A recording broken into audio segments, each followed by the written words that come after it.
대한민국 역사학자이자 또 서울시립대학교 역사 교수인 이익주 교수가 한 시사교양 프로그램에서 강연을 할 때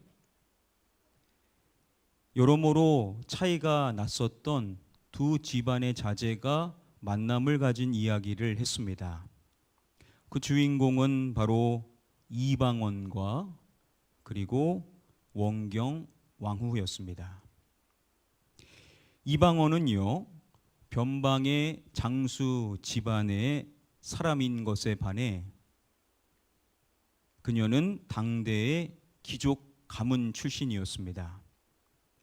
이러한 서로 다른 가문이 결혼을 한다는 것은 흔치 않은 일이었었는데 이 둘이 결혼을 함으로써 당시로서는 매우 파격적인 결혼이 아닐 수가 없었습니다. 그리고 이 이방원이 왕이 되는 데 있어서 결정적 역할을 했었던 소위 킹메이커가 누구였냐면 바로 그의 아내였었던 원경 왕후 민씨였었죠. 이방원이 즉위하는 데 있어서 1등 공신이 바로 그의 아내였었다라는 것입니다. 자, 그런데 그가 왕이 된 이후 그 둘 사이에 균열이 발생하게 됩니다. 자, 이 둘 사이에 왜 문제가 생기게 되었었던 것일까요? 이방원이 왕이 된 이후에 그 즉위와 동시에 뭐 하는 일에 바빴냐면 후궁을 드리는 일에 그가 바빴습니다. 기록에 따르면은요, 태종의 후궁이 몇 명이었냐면 무려 19명이나 됐었다라고 이야기를 합니다. 이것은 조선의 왕들 가운데 가장 많은 숫자에 해당이 됩니다. 그가 취했었던 후궁 가운데 그녀의 여종, 그의 아내인 여종까지도 후궁으로 드릴 만큼 태종이 후궁을 드리는 일에 정신이 완전히 빠져 있었던 것이었습니다.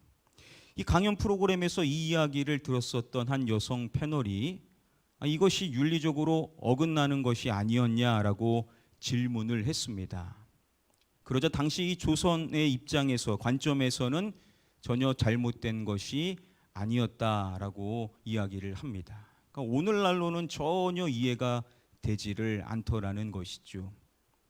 이 조선 시대에 후궁이 총 몇 명이었냐면 175명이었었다라고 합니다. 그러니까 왕이 후궁을 취하고 또는 취소하는 이러한 이것은 이 왕의 권한이었기 때문에 이 왕이 후궁을 취하고 또 버리는 것, 이러한 것은 아주 일반적인 일이었다라는 것을 이야기를 했습니다.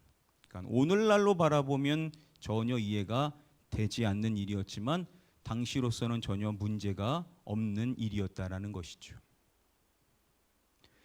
저와 여러분들이 수예배를 통해서 사무엘 하의 말씀 계속 함께 살펴보고 있습니다. 우리가 20장의 말씀에서 우리가 계속 말씀 살펴보는데 오늘 두 번째 시간으로서 20장 3절 말씀만 우리가 함께 고찰해 봄으로써 말씀의 교훈을 함께 살펴보도록 하겠습니다. 우리 함께 본문 말씀 한 목소리로 읽어보겠습니다. 시작. 다윗이 예루살렘 본궁에 이르러 전에 머물러 왕궁을 지키게 한 후궁 10명을 잡아 별실에 가두고 먹을 것만 주고 그들에게 관계하지 아니하니 그들이 죽는 날까지 갇혀서 생과부로 지내니라.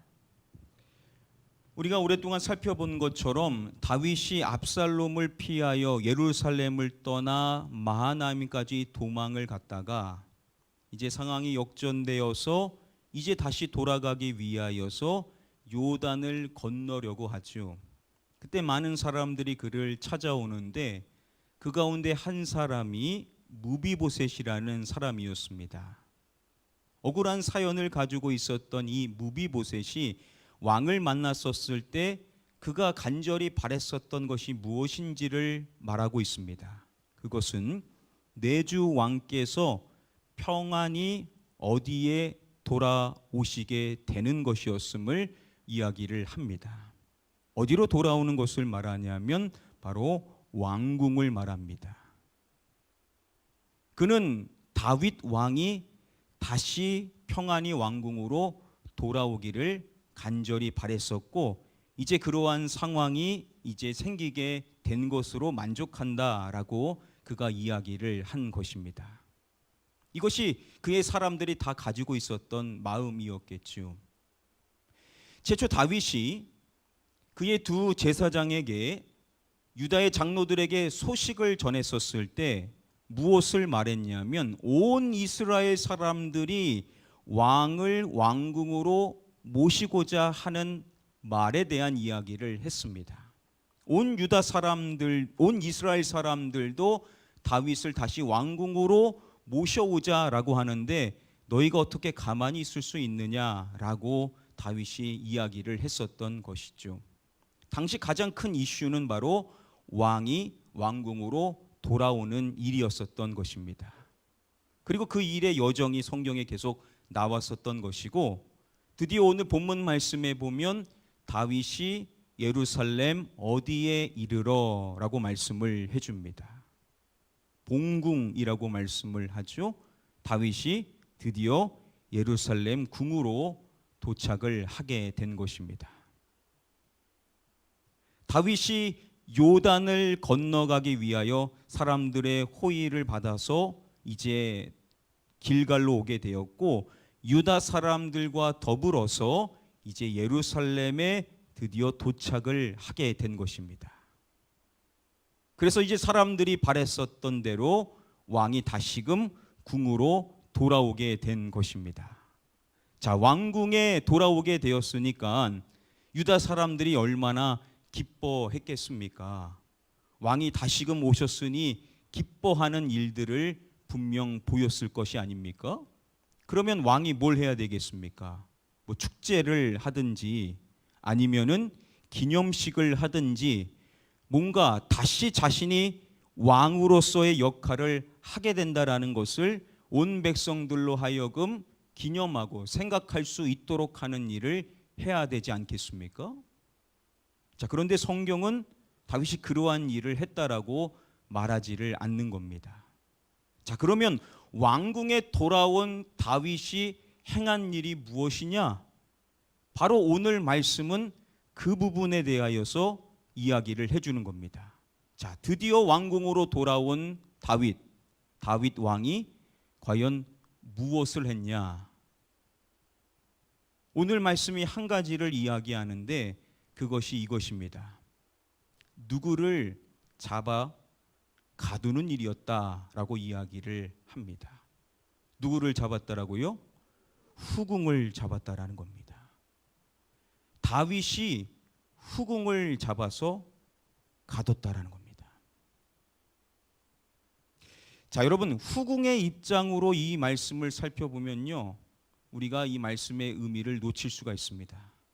어찌됐든 결국은 초점은 누구에게 있냐면 다윗에게 있다는 것이죠. 다윗이 왜 그렇게 했냐라는 것을 우리가 좀 더 집중해서 말씀을 살펴봐야 할 것입니다. 말씀을 보면 후궁이 구체적으로 몇 명인지에 대해서 밝혀주고 있죠. 몇 명이라고 말씀합니까? 10명이라고 말씀을 합니다. 자, 후궁이 구체적으로 10명인데 앞서서 말하는 것이 전에 머물러 왕궁을 지키게 한 후궁 10명이라고 말합니다. 그러니까 전에 있었던 일인데 그들로 왕궁에 머물도록 했었던 10명의 후궁이었다라고 말씀이 밝혀주는 것입니다. 사무엘하 15장 말씀에서 압살롬이 반역을 일으켰고 온 백성의 마음이 그에게 향하게 되었었을 때, 그때 다윗이 이제 예루살렘을 떠나 도망을 가게 될 때 그의 사람들이 함께 따르게 됩니다. 자, 그런데 그때 왕이 그 예루살렘을 떠나게 되었었을 때 했었던 일이 무엇이었냐면 후궁 10명을 남겨두어 왕궁을 지키게 하니라 라고 말씀합니다. 그때 다윗이 10명의 후궁을 왕궁에 남겨 놓았다라는 것이죠. 자, 이것이 뭘 의미하는지는 사실 여러 가지 의미가 있을 수 있겠지만 그중 한 가지는 무엇이냐면 다윗은요, 뭘 확신했냐면 자신이 다시금 예루살렘으로 돌아올 것이다라는 확신이 있었다라고 학자들은 말합니다.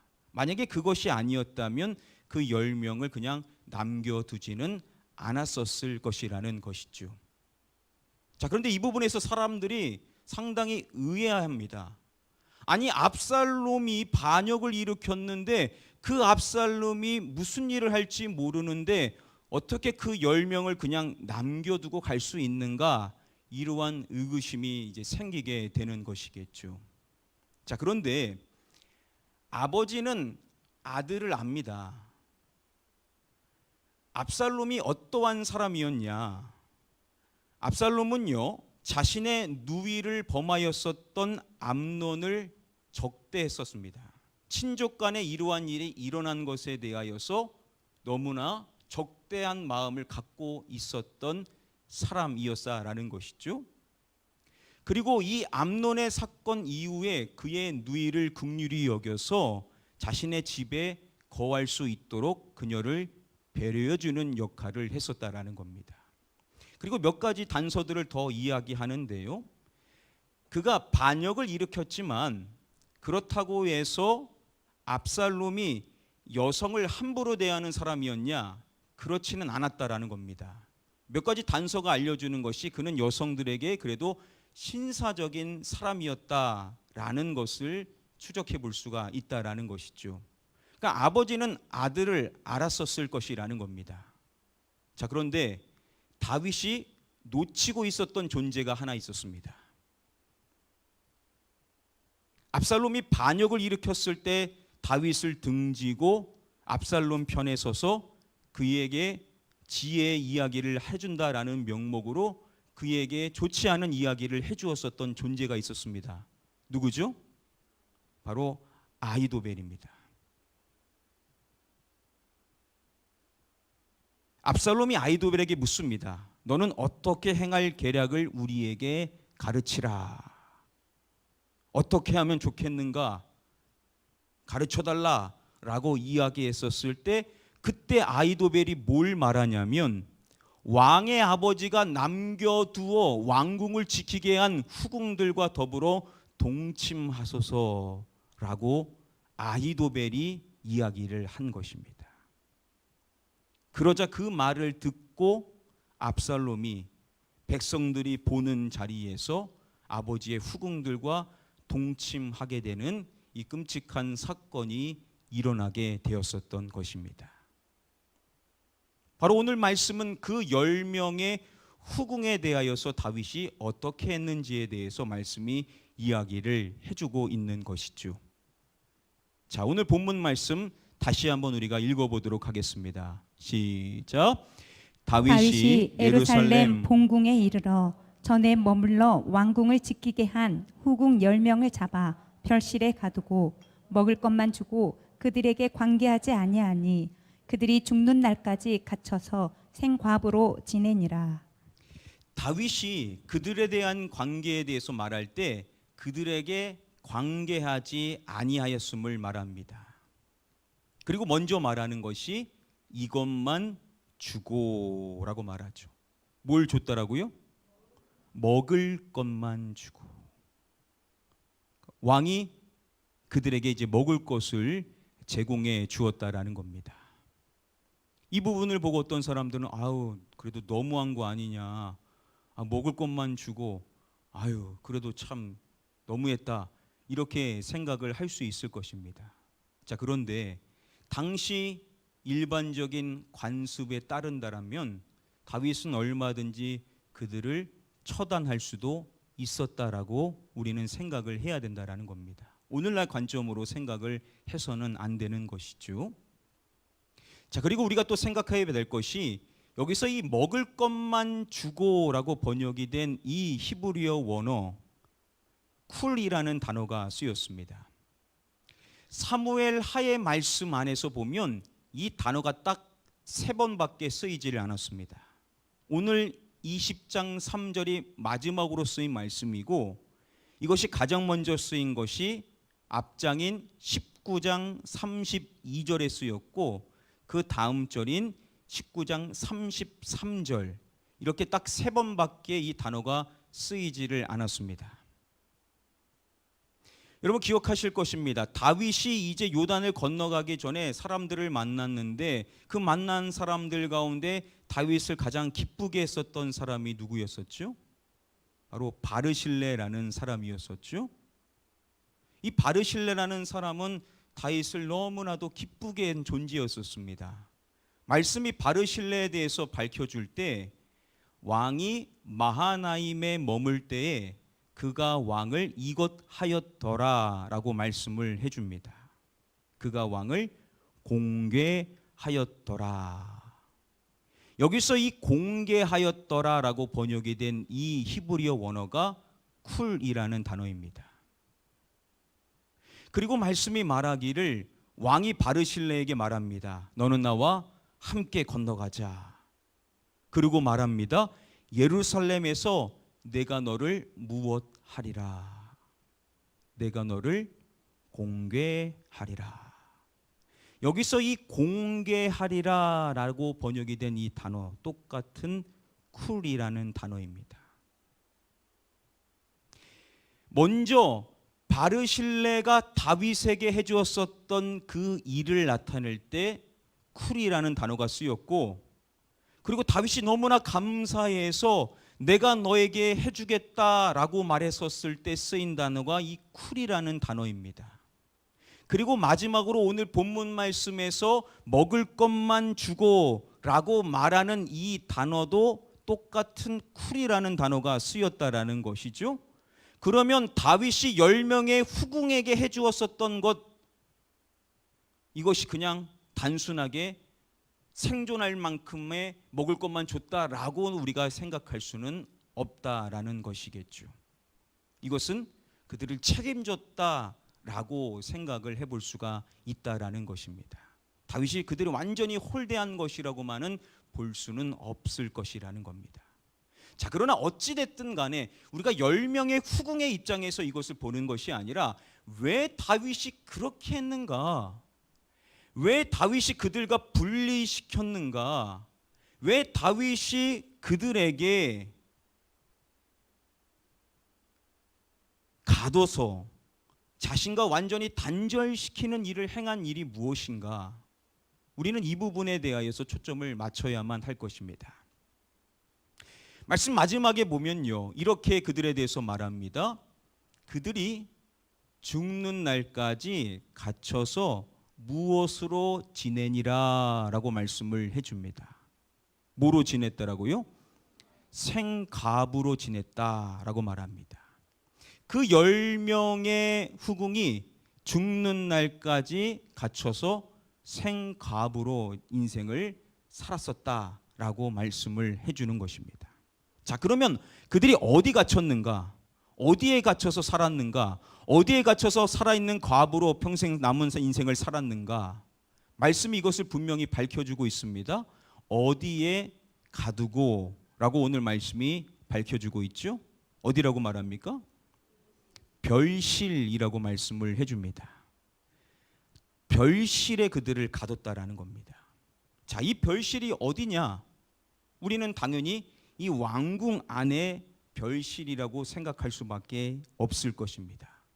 자, 왕궁 어딘가에 이 10명의 후궁이 분리되어져서 생갑으로 남은 인생을 계속해서 살아갔다라는 겁니다. 여러분 생각해 보십시오.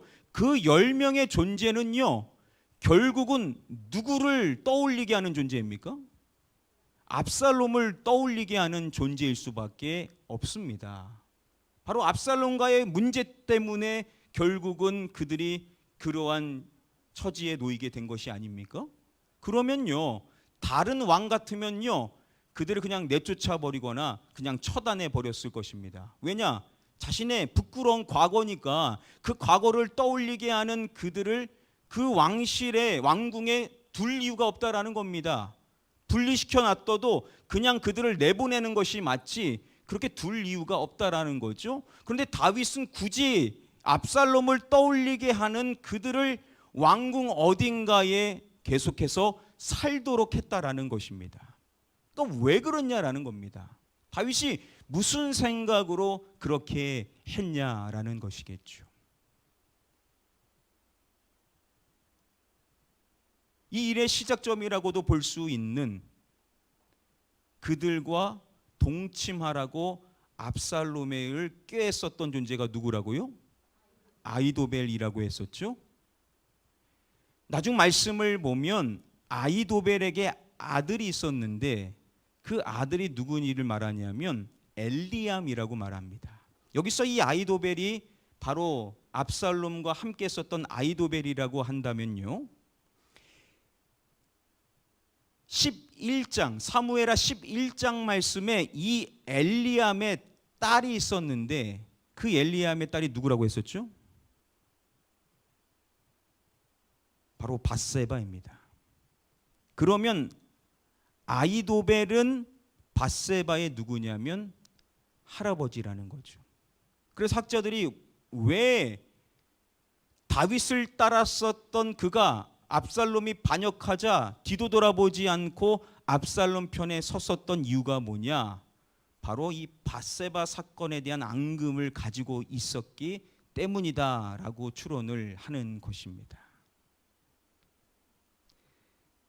물론 아히도벨의 계략과 그리고 그것을 따랐었던 압살롬의 잘못이기도 하겠지만 이것을 거슬러 올라가면 결국 이것의 발단은 어디에서부터 시작을 했냐? 바로 다윗이 밧세바를 취했었던 그 죄악에서부터 시작을 했다라는 겁니다. 그러면 왕궁 어딘가에 있었던 그 10명의 존재는 단순히 압살롬을 떠올리게 하는 것만이 아니었다라는 겁니다. 결국 무엇을 떠올리게 하냐면 자신이 저질렀었던 그 과거의 죄악을 떠올리게 한다는 거죠. 그래서 한 주석서를 보면 이렇게 이야기를 합니다. 다윗은 그의 수치스럽고 어두운 역사를 바로 옆에 둠으로써 늘 자신의 죄악과 연약함을 기억하게 하는 방책을 취한 것이다 라고 이야기를 합니다.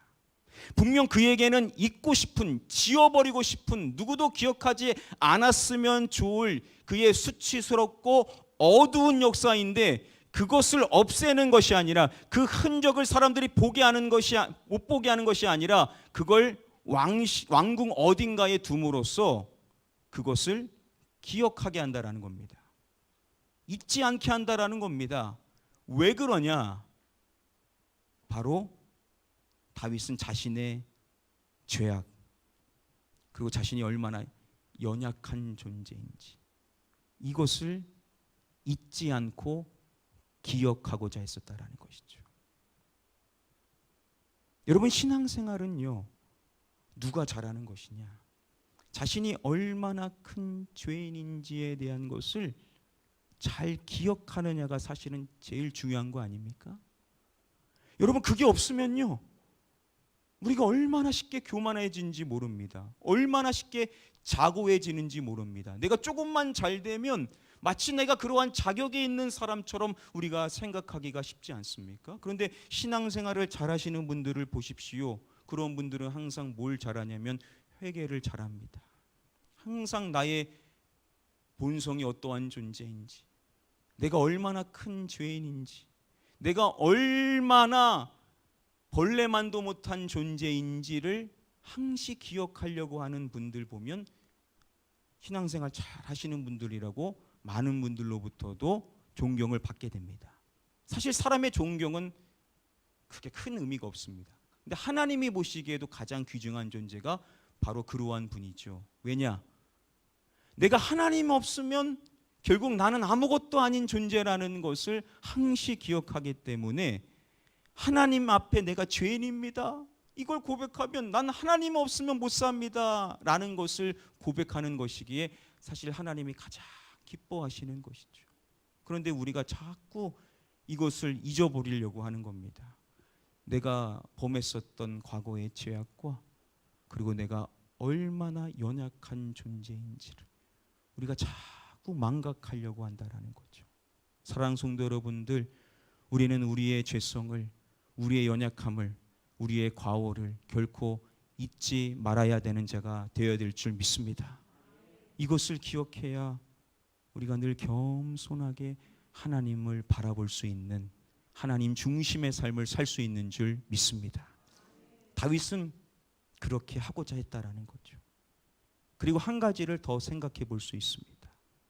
그럼에도 불구하고 다시금 왕궁으로 돌아오게 하신 그 하나님의 은혜를 잊지 않기 위해서 그렇게 했다라는 것이죠. 그 10명의 존재가 있다라는 것은 다윗으로 하여금 항상 겸손하게 만드는 겁니다. 내가 잘나서, 내가 능력이 있어서, 내가 사람들의 지지를 받아서 아니라는 거죠.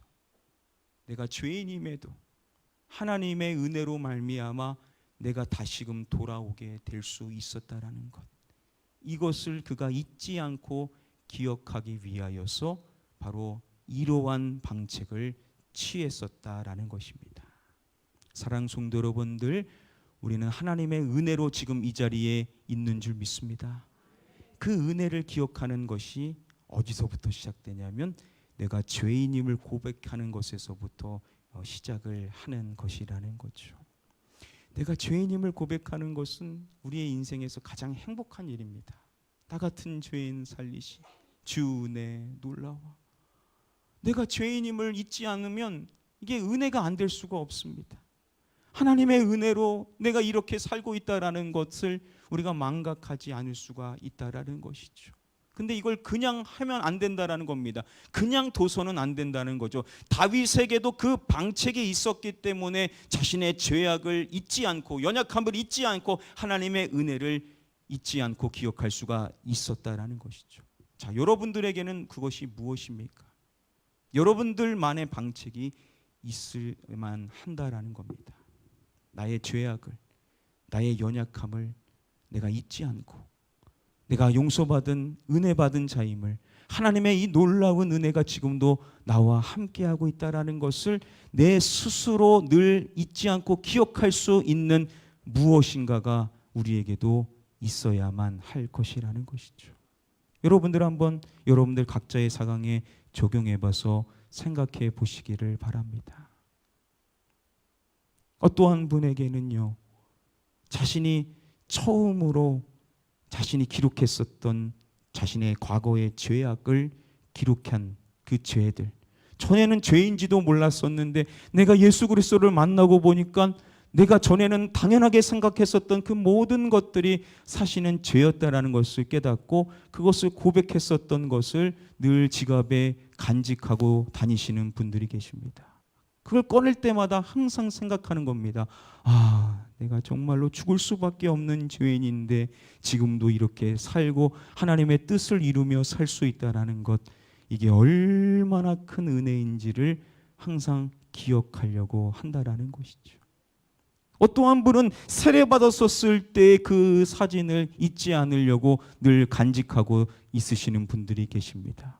내가 예수 그리스도와 함께 죽은 존재고 예수 그리스도와 함께 다시 산 존재라는 것, 내게 이 새 생명을 허락해 주신 주님의 은혜를 잊지 않고 살려고 하는 나의 죄성을 늘 기억하고 주님의 은혜로 내가 사는 것임을 항상 고백하며 살고자 그러한 방책을 마련해 두시고 계신다라는 것이죠. 우리 모두의 각자의 상황에 다 다를 수가 있을 것입니다. 한번 여러분들 생각해 보시고 여러분들도 나의 받은 바 은혜를 잊지 않고 내가 죄인임에도 나를 살려주신 하나님의 은혜를 기억하게 하는 그것이 무엇인가 한번 여러분들 생각해 보셔서 그것을 항상 지니고 살아가시는 저와 여러분들이 되셨으면 좋겠습니다. 그래서 오늘 이후부터 내가 용서받은 죄인이라는 것, 내가 받은 바 은혜가 얼마나 큰지를 지금도 그 은혜로 살고 있음을 항상 기억하여 겸손히 신앙생활을 하시는 저와 여러분들 되시기를 주님의 이름으로 간절히 축복하며 축원합니다.